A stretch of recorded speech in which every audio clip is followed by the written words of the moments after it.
Hey, what's going on, tech enthusiasts? Beau HD here, and the Samsung Galaxy S7 Edge is the latest Samsung flagship to hit store shelves. It's one of the best smartphones on the market, and so we've decided to put together a collection of more than 20 tips and tricks for all of you who may have recently picked up a shiny new Samsung Galaxy S7 Edge.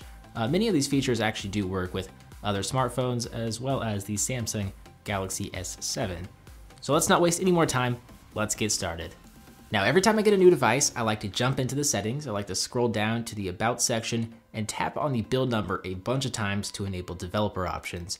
Then I like to go to developer options and scroll down to where it says Windows Animation Scale and set each scale to 0.5 times speed. Once you do this, you'll actually notice all the animations and transitions, they will all be slightly quicker, which will noticeably speed up the device. When I download a bunch of new apps on the Play Store, I always find it annoying how the icons appear on my home screens when I don't necessarily want them to. To disable this from happening, all you have to do is go to the Play Store, swipe to the settings, and then uncheck the Add Icon to Home Screen box.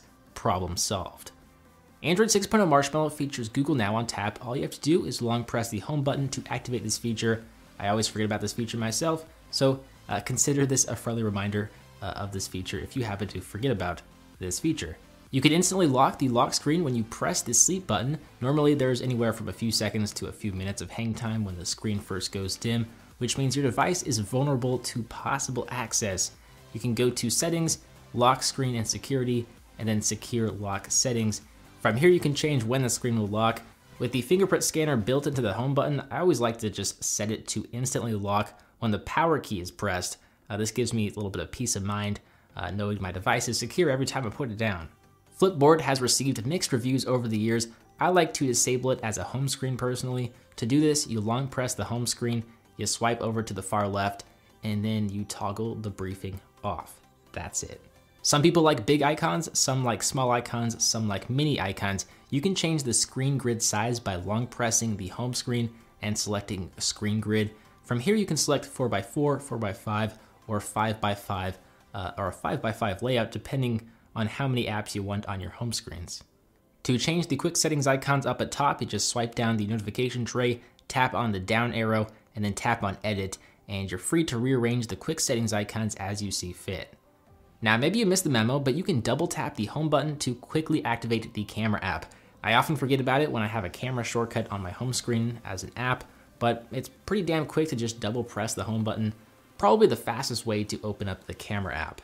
While in the camera app, you can tap on the settings icon and toggle the Save as RAW file on to save pictures without compression in their pure form. So you'll capture the crispiest images possible, but keep in mind, you do need to have the Pro mode enabled, and these photos that are captured in RAW will take up more space. In the settings, you can change your default apps. Settings, default applications, boom. From here, you can set your default browser, calling, and messaging app to eliminate those annoying pop-ups about which app you want to use. Personally, I always like to organize my apps in alphabetical order. Samsung has made it really easy to do this. All you need to do is open up the app drawer and press A to Z up top and then save, and that's it. Now your apps will be organized from A to Z, and you can quickly find stuff. For some people, the Samsung Galaxy S7 Edge may be a bit large, and for those people, I like to recommend enabling the one-handed operation feature. I like to just search one-handed operation in the settings. From there, you should enable reduce screen size and one-handed operation. Now you can triple press the home button to reduce the screen size and use your device with one of your thumbs, left or right, it really doesn't matter. It works great.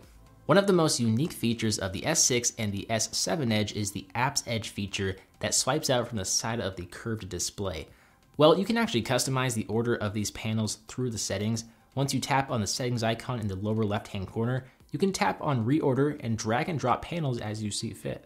Samsung has added a really cool feature to allow you to move multiple apps around your home screens. You just long press an app and start moving it like you normally would, but you'll see a tray up above. You drag the app to that tray, you can drag up to 5 apps to the tray, and then you just swipe to the new home screen you want, and those apps move along with you, so you can just drag them back down. So no need to tediously drag apps to the left or right hand side of the display to move apps over from one home screen to another. I think this is really an ingenious feature. TouchWiz is another one of those things receiving mixed results, but you can change the general appearance to stock Android 6.0 Marshmallow, yeah that's right, through the Themes store. Now there's a bunch of different stock Android themes, many of which are free, some of which aren't, but they can bring back that pure Android appearance you are missing. You can customize the always on display in the display settings section. From here, you can add a clock, calendar, or image of your choice. You can take it to another level and customize the clock style or the calendar style or the background image. It's pretty cool.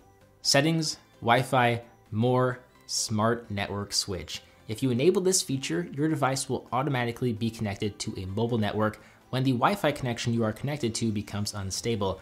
I would make sure you have a forgiving data plan, but this feature will save you a headache when your Wi-Fi suddenly becomes unresponsive.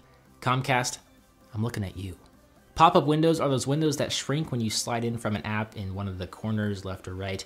I find this feature to be very annoying, so to disable pop-up windows, you just go to the settings, you go to advanced features, then pop-up view gesture. From here, you just toggle the feature off, just like that. If you go to settings, display, then you can turn on the keep screen turned off feature. This will make sure the display doesn't accidentally turn on when in your pocket or in a dark place, thus saving precious battery life. Palm swipe to capture a screenshot is always a neat feature to have enabled in my personal opinion. Settings, advanced, features, turn on palm, swipe to capture. That's how it's done. The last feature is one requiring developer options to be enabled. If you go to developer options, you scroll down to the very bottom to inactive apps. From here, you can disable apps you don't want to be active, potentially saving battery life and possibly even speeding up your device. I like to disable all the AT&T bloatware. AT&T, I love you, but the bloatware, not so much. With that said, I hope you enjoyed these tips and tricks for the Samsung Galaxy S7 Edge. If you did, it would be awesome if you hit that thumbs up button, smash that thumbs up button in fact, don't just press it lightly, really give your mouse a good little click. Maybe subscribe if you're brand new. As always, I'm Beau HD from PhoneDog.com. I hope you enjoyed this video, thank you for watching, and I will see you right back here in the next one. See ya.